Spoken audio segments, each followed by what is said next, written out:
বন্ধুরা আজকে চলে যাব আমরা ফ্লাইটে করে অন্য দেশে। আচ্ছা ঠিক আছে, ভালো করে যাস। মা আমরা চলে গেলাম। দাদি চলে গেলাম। ঠিক আছে, আচ্ছা বেটা ঠিক আছে। তো বন্ধুরা তোমরা দেখতে থাকো, এখন আমরা চলে যাব। এই তো ফাইনালি আমরা গাড়ি করে চলে যাব এখন এয়ারপোর্টে।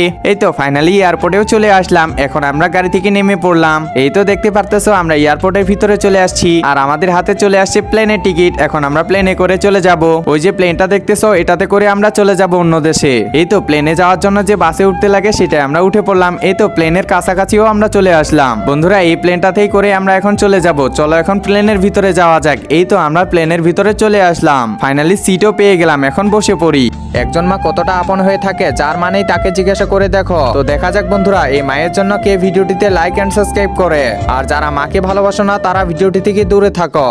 এই প্লেনটাতেই আমরা দেশের বাইরে চলে যাব। ভালো করে সবকিছু চেক করে নি। আমার তো অনেক ভয় করতেছে, জীবনের প্রথম প্লেনে উঠছি। এই তো ফাইনালি প্লেনটা টেক অফ করে আকাশে উড়ে গেলাম। বন্ধুরা আমার অনেক ভালো লাগছে। আর তোমরা কে কে প্লেনে চড়ছো তা অবশ্যই কমেন্টে জানিয়ে দিও।